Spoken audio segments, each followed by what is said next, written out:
Certo, allora ritorniamo insieme. Intanto avevamo chiacchierato fuori onda, adesso torniamo appunto che stiamo parlando di realtà diverse a confronto con situazioni anche economiche. Dottor Surme, concorda con la dottoressa Tramontano? Comunque qual è il suo punto di vista? Io ho ascoltato con molto interesse l'intervento degli amici ospiti in studio. Sono contento che la dottoressa si sia trovata bene a Teheran, perché è una realtà che io faccio tutti i giorni, ho il contatto e ci sono 9 milioni di curdi. Lei da dove viene in modo particolare? Io sono dal Kurdistan dell'Iraq e sono arrivato in Italia 34 anni fa, perciò ero ragazzino e conosco molto bene anche il discorso dell'immigrazione, perché in un popolo che era abituato alla emigrazione si è trovato in punto in bianco con il problema dell'immigrazione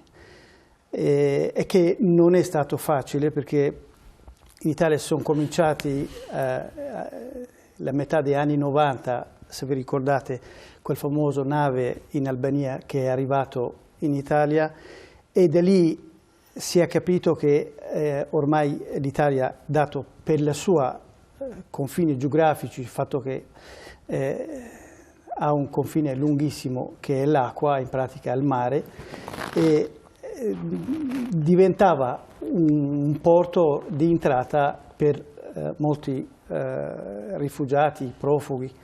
Comunque appetibile, comunque l'Italia è sempre stata considerata. Il discorso è che purtroppo questo problema non è stato gestito da tutti i governi che si sono succeduti in Italia, perché a cominciare la legge Martelli anni 90, perché io mi ricordo molto bene, negli anni 80 l'Italia non dava l'asilo politico a tutti perché c'era una legge, la riserva geografica davano solo ai paesi dell'est, ex comunisti, e Afghanistan perché era occupata negli anni 80 dall'ex Unione Sovietica.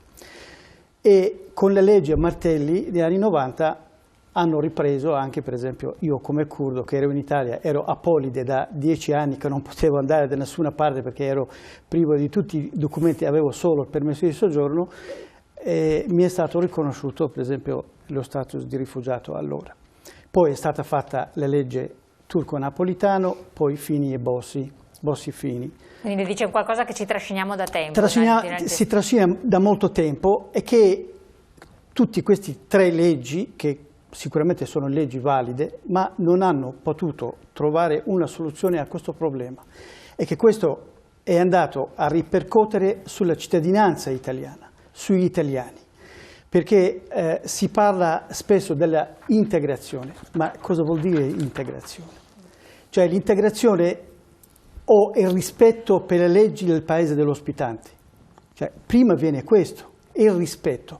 Io sono ospite in Italia, devo rispettare usi e costumi dell'Italia. Questo non viene percepito, quindi scusate, questo non viene percepito perché la parola integrazione, cosa? Devo annullare la mia cultura nella cultura italiana? No, perché anche gli italiani non usufruirebbero della mia cultura, perché 2 culture dovrebbero arricchirgli reciprocamente, e se io mi annullo vuol dire che non abbiamo fatto assolutamente niente. Perciò il rispetto, prima di tutto, il rispetto per il paese ospitante, cosa che purtroppo sia per la cultura di provenienza, sia per l'esistenza di una legge severa e una pena certa, questo non è stato fatto.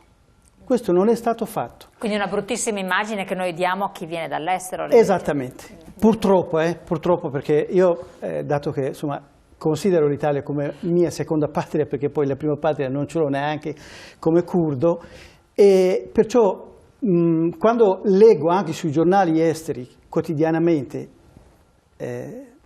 dei commenti sull'Italia per queste problematiche, mi fa male, dico ma perché dovrebbe essere così? Sento, per esempio, faccio un parentesi, si parla spessissimo, ma la popolazione carceraria in Italia, più della metà sono extracomunitari. Ma io mi domando, ma perché devono essere in carcere in Italia? Bravo. Perché non devono essere mandati ai paesi di origine? Esatto.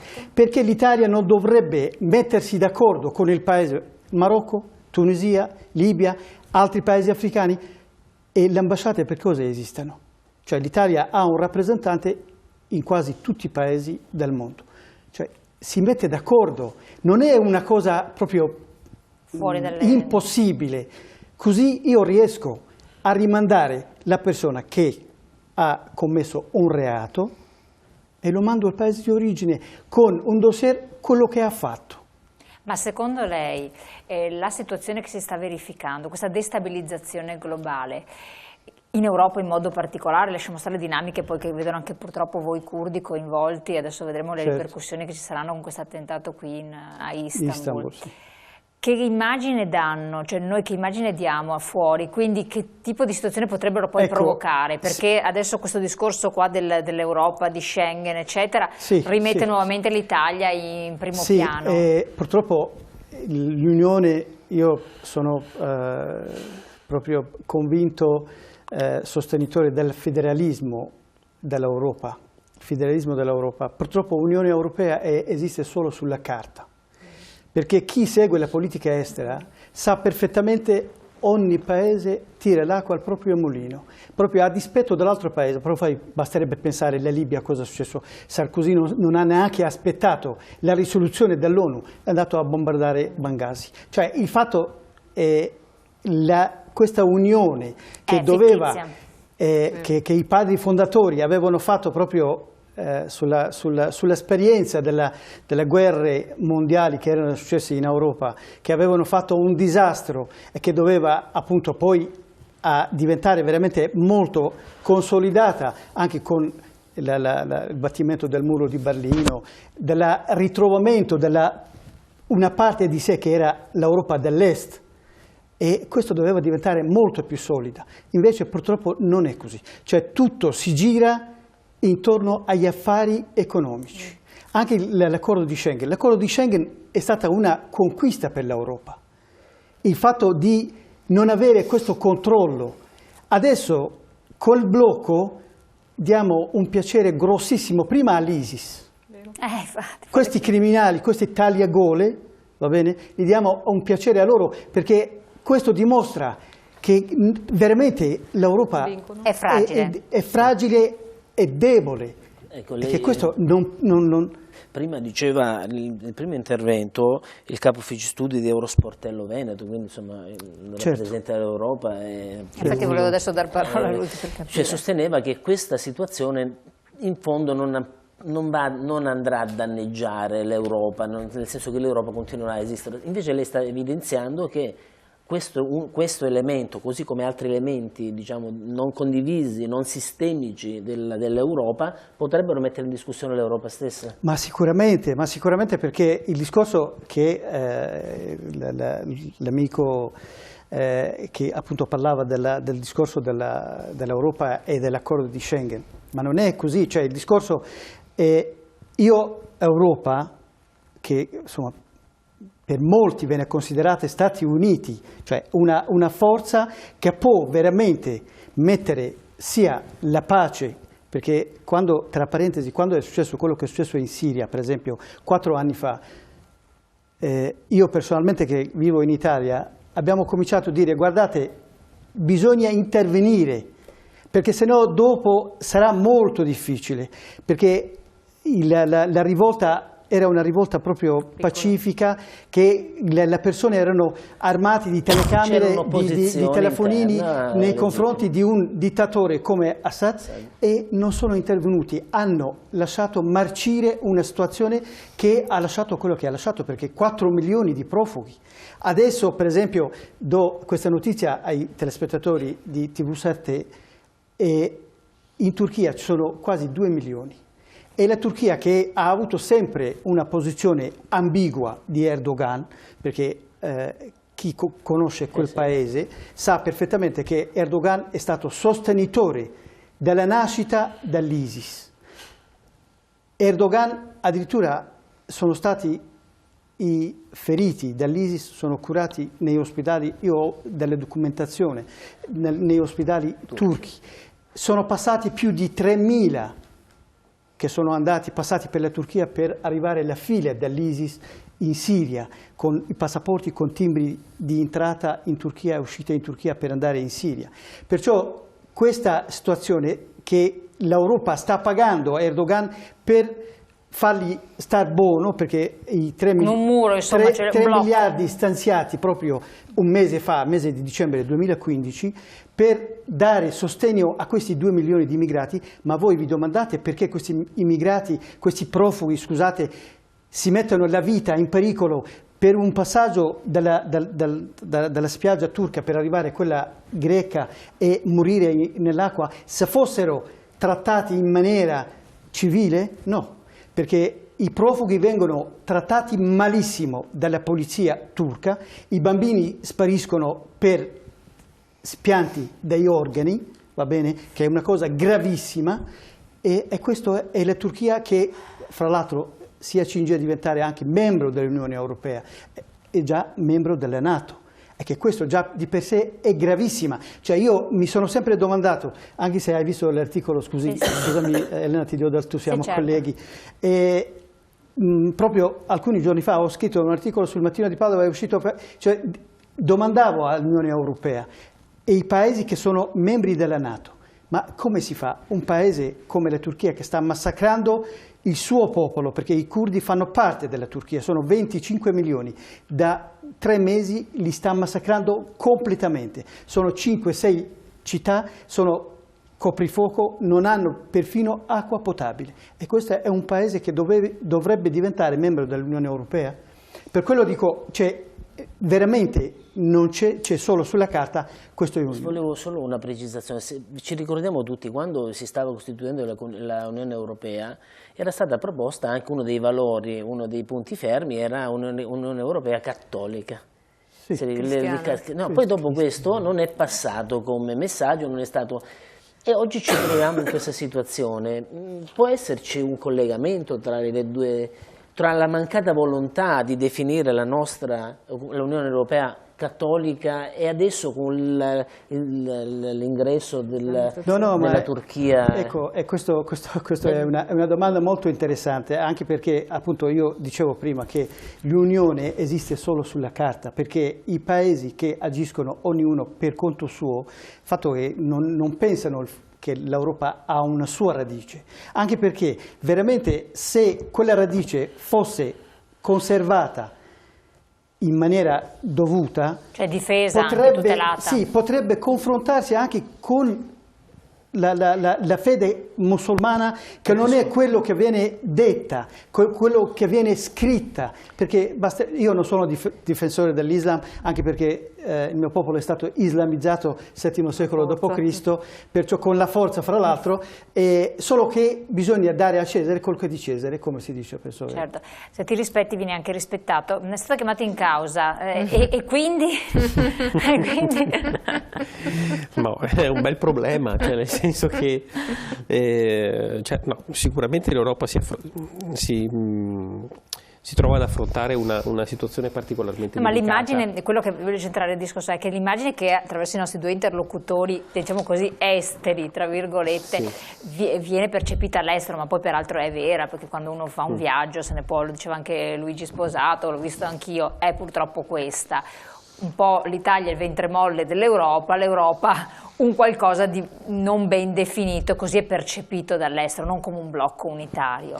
Quanto questo può andare a comprometterci e quanto, se poi è vero che sono organizzate queste azioni, sono diciamo così, manipolate, tutto ancora da dimostrare, quanto può veramente mettere in discussione la matrice non cattolica, cristiana, ecco, diciamo cristiana perché cattolica diventa molto riduttivo, di un'Europa stessa, valoriale, fondante su certi principi rispetto a una forza molto più coesa di un mondo islamico, arabo, che dir si voglia, con le diverse connotazioni che poi prima la dottoressa Tramontana dava, secondo lei? No, quello che mi sento di dire è che, allora, concordo sul fatto che comunque l'Europa vista dal resto del mondo insomma, assume connotazioni come dire, di debolezza, insomma, di questo mi pare, e dentro l'Europa l'Italia forse primeggia in qualche modo in questa, per cui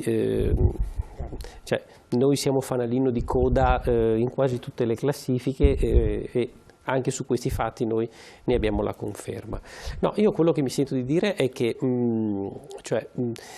forse è vero che l'Europa è fragile, abbiamo detto è debole, però io mi sentirei di dire di non buttare via, diciamo, tutto quello che è stato costruito dal 1900, dal dopoguerra, dal secondo dopoguerra in poi, insomma, ecco. Diciamo, nel bene e nel male, prima la CECA, poi la CE e infine l'Unione Europea ha comunque garantito una situazione di pace, di stabilità, al netto, diciamo, di qualche tensione, insomma, ha creato benessere, ha creato lavoro, diciamo, ha mantenuto bassa la disoccupazione, ha creato, diciamo, occasioni, opportunità di investire. Se posso permettermi, io sono concordo con lei, perché quando ero ragazzino, il modello europeo per noi era molto importante, perché era il modello di libertà. Perché, appunto, ed è questo che sta messo in discussione adesso. Questo era, per noi era molto importante questo aspetto, per chi viveva in altri paesi, che la libertà era una parola campata per aria, assolutamente. Sì. Io che ho vissuto sotto Saddam Hussein, la libertà non sapevo neanche da dove cominciare. Certo, in questi contesti l'Europa era molto importante. Oppure il fatto che pensare che la Francia, i 3 principi che erano 3 principi molto importanti, perciò il fatto che adesso, per il discorso economico, perché qui è un discorso economico, sta perdendo questi valori, sinceramente non è una cosa gradevole per l'Europa, anche perché sta perdendo, perché per esempio il discorso di fare affari con l'Arabia Saudita. Prima si parlava di quello che è accaduto in Germania, che io sinceramente vedo che si perde molto tempo su questo argomento, perché lì innanzitutto bisogna condannare senza se e senza ma. Questo come principio, perché qualsiasi violenza, poi particolarmente sulle donne, questo deve essere condannata. Poi è il governo tedesco che dovrà chiarire la dinamica di quello che è successo là, anche perché, per chi come me conosco, perché ci sono 500.000 di curdi della Turchia in Germania, oltre a 1 milione dei turchi, perché dico i curdi turchi perché hanno il passaporto turco, che sono in Germania, e che non è mai successo. Allora, questo è l'obbligo del governo tedesco di chiarire cosa è successo là, e anche il fatto. Prima si diceva ci sono le elezioni, perché purtroppo c'è anche questo aspetto, non è secondario, e questo è il compito del governo tedesco, di chiarire questo aspetto. Poi anche qui il discorso della dottoressa mi preme di proprio sottolineare, parlava del discorso anche dei paesi arabi, rispetto per le donne, queste cose qua, il rispetto per le donne nasce dalla cultura della famiglia, il bambino o la bambina come vengono fatti crescere, perché quando si pensa al Medio Oriente si pensa come fosse un paese, invece non è così. Quando si pensa al mondo islamico, come fosse, il mondo islamico è un mosaico di culture, costumi, storie, uno diverso dall'altro. Basterebbe pensare che nel cuore dell'Europa è qua, Kosovo, l'Albania, sono paesi musulmani, vivono Bosnia. Sono nel cuore dell'Europa. Perciò il discorso non è, qui bisogna veramente, perché facciamo male perché diamo, come dire, tutto quello che diciamo senza fare una analisi dettagliata, tutto va a favore dei terroristi che stanno nascendo, veramente stanno nascendo a Iosa. C'è una destabilizzazione che noi stiamo fomentando, quindi ci facciamo del male.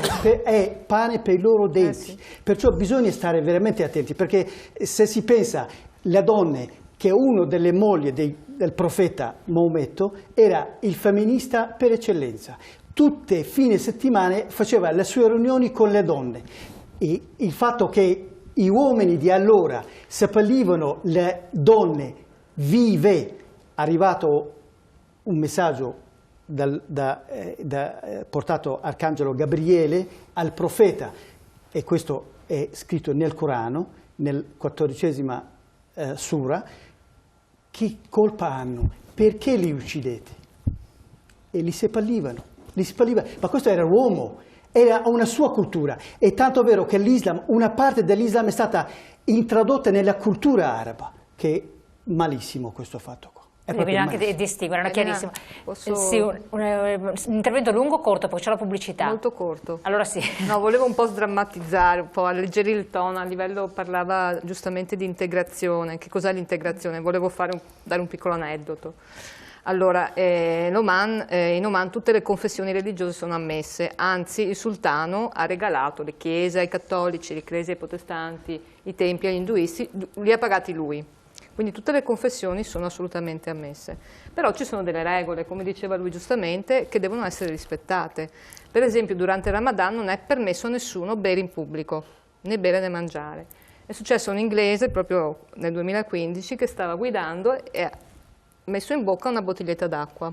C'erano 50 gradi, questo stava guidando in autostrada, ha bevuto un po' d'acqua. La polizia l'ha visto. Questo era un inglese, un manager di una grossa azienda, l'ha fermato, l'ha detto lei ha bevuto, non è permesso. Dove sta? Sto in albergo Sheraton, l'ha accompagnato allo Sheraton, check out e l'ha portato in aeroporto. Espulso.